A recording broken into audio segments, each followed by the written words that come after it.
Salam les gars, bonjour, vous regardez Racine en live, réel. Sur cette vidéo, nous allons revenir sur la victoire du Barça contre le Real Oviedo. Voilà, si quand vous entendez des équipes comme le Real Oviedo, tout de suite, on va se dire que tranquille, on va avoir un match tranquille, on va gagner une victoire facile. D'autant plus qu'on avait besoin de cette victoire. On en avait besoin. Le Real, ils ont éclaté l'Éventé le mardi, 4 buts en 1. Actuellement, Madrid est chaud patate. Les merengues, donc actuellement, ils sont mécontents. Donc, merengue, mer en Wolof, ça veut dire mécontent. Tu vois, t'es pas content, tu vois. Actuellement, ils sont pas contents. Ils sont en train d'éclater tout le monde. Du coup, on était encore à 5 points de retard. Il fallait qu'on prenne ces 3 points-là. Sinon, voilà, les gars, ils nous larguaient, tu vois. Donc, on ne pouvait pas se permettre de lâcher des points aujourd'hui. Donc, on pensait que le match allait être facile parce qu'en promu comme Real Oviedo, tu vas pas te dire que le match va être compliqué. Mais voilà, finalement, à notre grande surprise, c'était un match compliqué, frère. C'était un match compliqué. Donc, on va revenir sur ça. On va revenir sur la victoire du Barça. Victoire au bout du suspense parce que on a été mené dans le match très tôt. Voilà, au Real Oviedo qui a marqué une erreur monumentale de Juan Garcia, une sortie vraiment hasardeuse. On encaisse un but, voilà, il fallait se remobiliser, revenir dans le match, ce qu'on a su faire. Donc on va revenir sur ça, les performances des joueurs, qui a fait un bon match, qui n'a pas été bon aujourd'hui. Voilà, que le classement du Barça par rapport aux blessures que nous avons. Le classement, le coach aujourd'hui, voilà, donc Hansi Flick qui ne cesse de nous prouver que c'est l'un des plus grands coachs en Europe, bah, tout simplement. Il était douté quand il est venu au Barça, mais moi, voilà, je signe. Hansi Flick, rien à dire. Donc voilà, essentiellement, ça sera ça.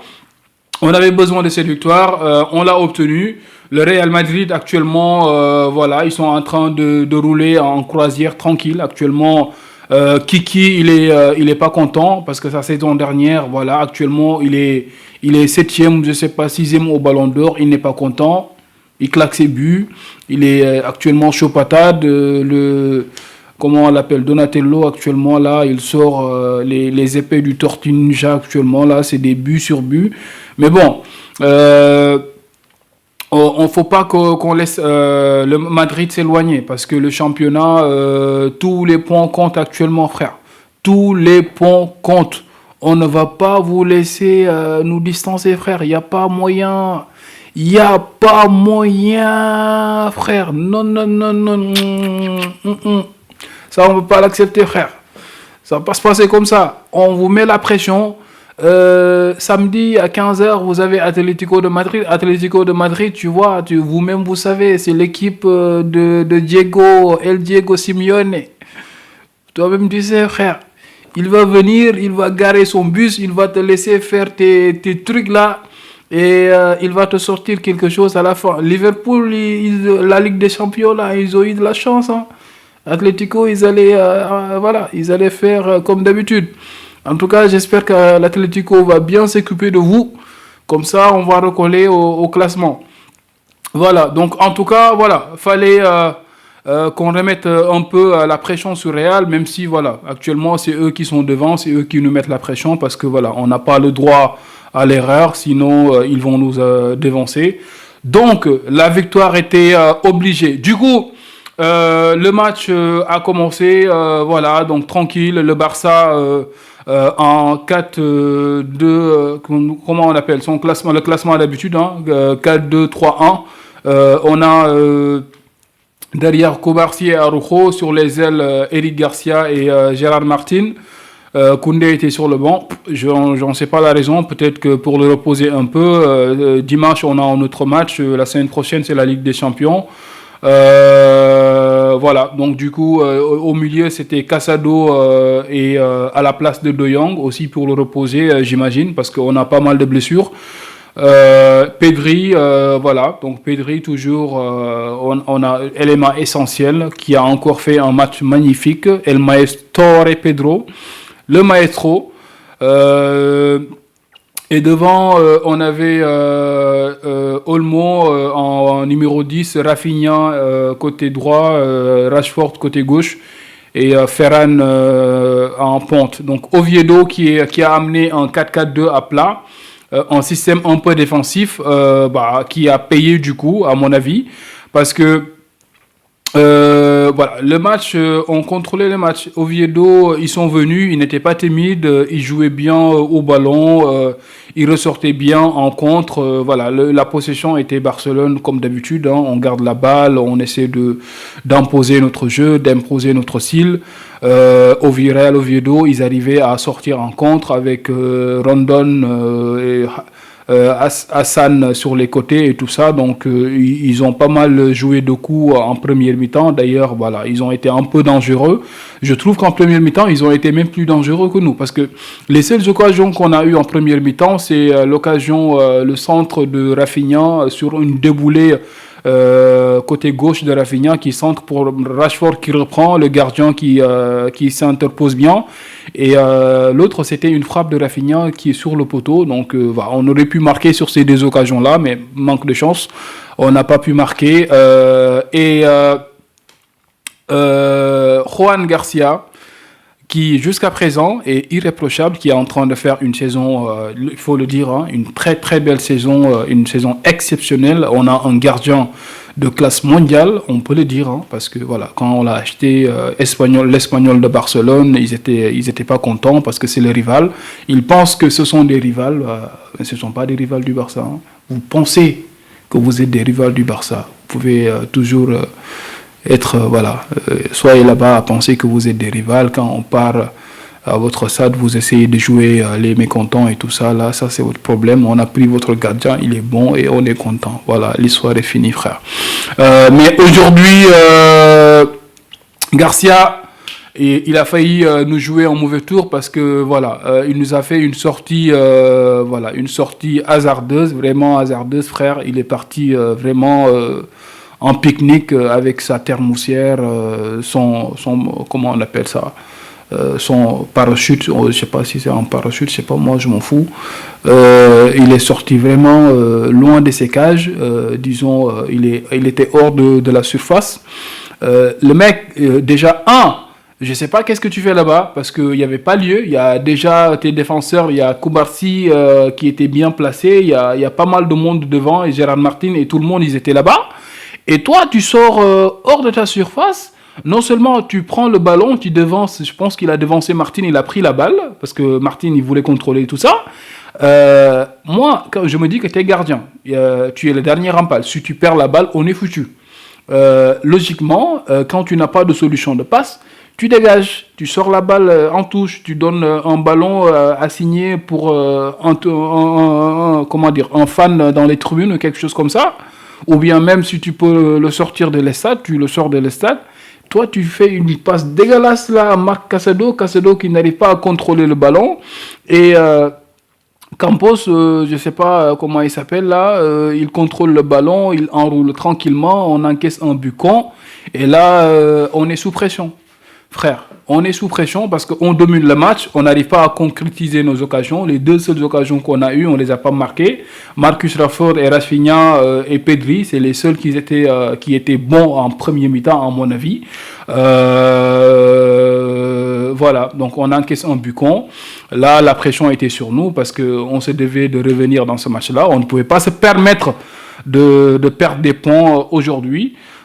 Du coup, j'étais en live, j'étais un peu stressé là, voilà, je commençais à dire n'importe quoi et tout ça, tu vois, toi-même tu sais, parce que voilà, on se devait de gagner ce match, on n'avait pas le droit à l'erreur, frère, on n'a pas le droit à l'erreur actuellement, le championnat, voilà, dès que tu te fais distancer, après tu es en train de courir derrière le Real là et tout ça là, toi-même tu connais la Liga, le Real, l'arbitrage favorable et tout ça là, c'est une autre histoire, frère. C'est une autre histoire. On ne peut pas se permettre cela, frère. On se devait de gagner le match. Donc après, Garcia, il a fait une erreur. On ne peut pas lui en vouloir parce que depuis le début de saison, il est reprochable. D'ailleurs, après cette erreur, pour le reste du match, il a été nickel. Donc, comme d'habitude, il a fait pas mal de parades qui étaient importantes dans le match. Donc, du coup, il y a des choses qui arrivent, hein. Donc il y a des choses qui arrivent, même les plus grands, des fois ils se trouvent un peu, donc du coup tu ne peux pas trop lui en vouloir. Voilà, donc à part ça, on est en deuxième mi-temps. Il faut revenir sur le coaching de Hansi Flick parce que le Barça, depuis l'année dernière, hein, si vous avez fait le constat, on a fait pas mal de remontada, frère. Donc le Barça, les débuts de match, on n'entre pas très bien dans nos matchs. Je ne sais pas quelle en est la raison, hein. Donc on n'arrive pas. C'est manque de concentration. On contrôle le ballon, on domine, on essaie de trouver les espaces et tout ça.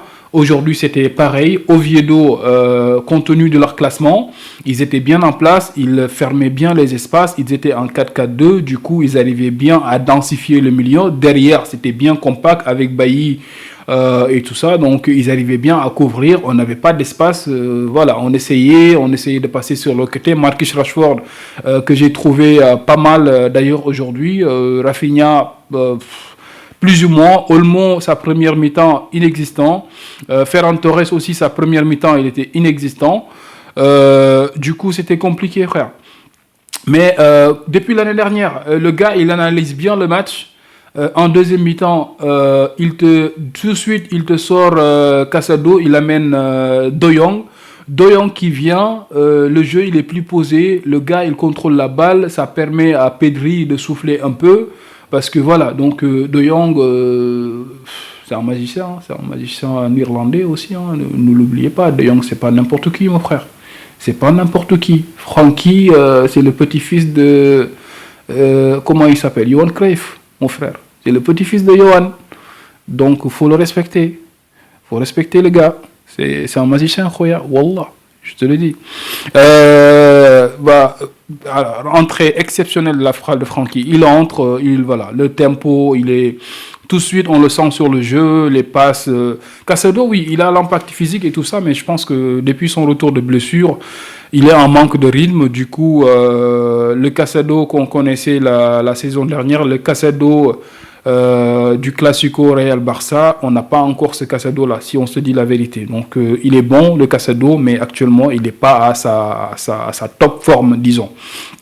Donc Francky entre tout de suite, donc le jeu commence à se débrider, on a plus d'espace.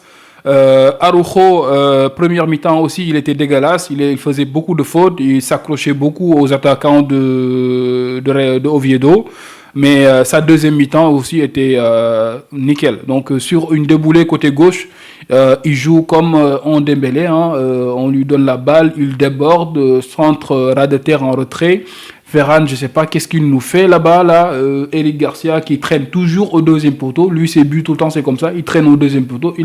On égalise. Donc on égalise et à partir de là, je me disais que comme d'habitude, il y a largement le temps de marquer en deuxième, voire en troisième but et c'est ce qui s'est passé.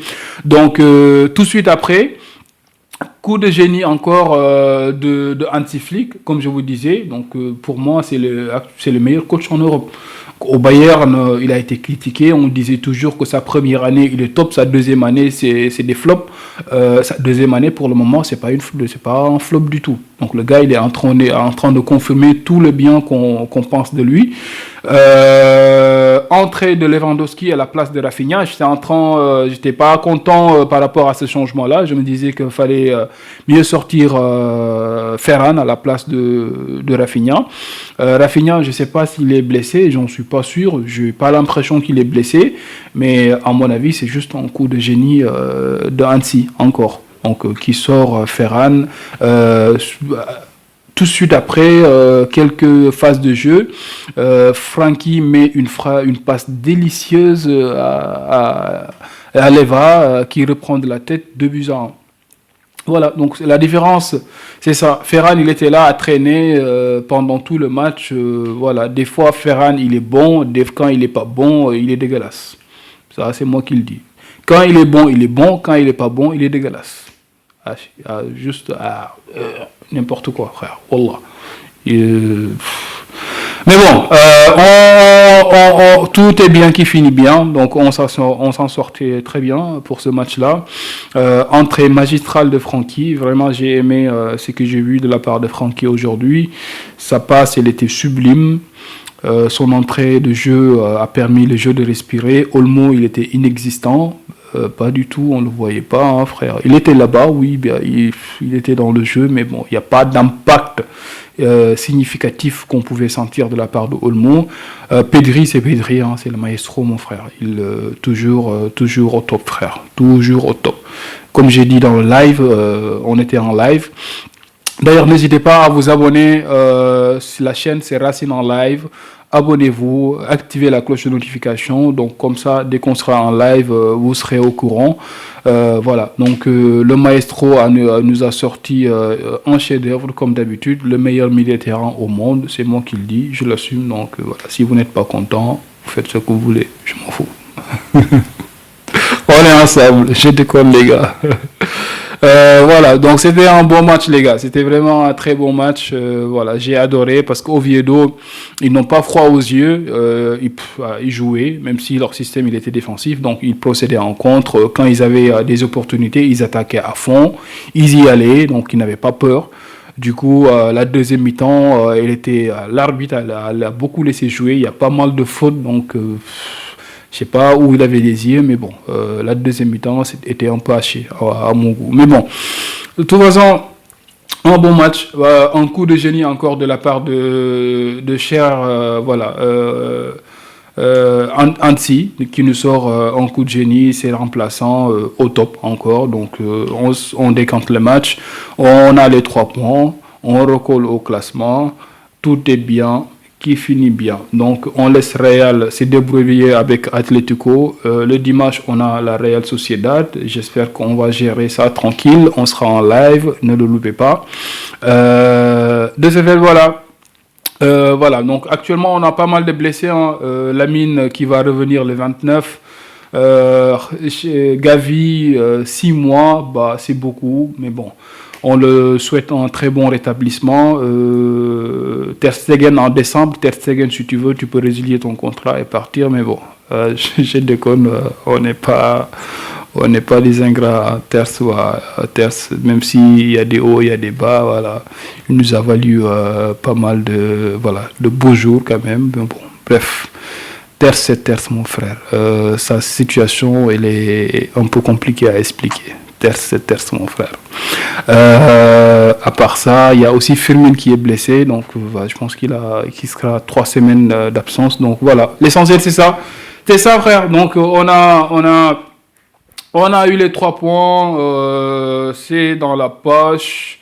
Voilà, donc c'était ce qu'il y a à dire. Je pense qu'on a tout dit. N'hésitez pas à me dire ce que vous avez pensé de la performance du Barça aujourd'hui, ce soir. Qu'est-ce que vous avez aimé? Pour vous, qui est l'homme du match? À mon avis, c'est Francky. Vous pouvez le donner à Garcia, comme on peut le donner à Araujo ou Lewandowski.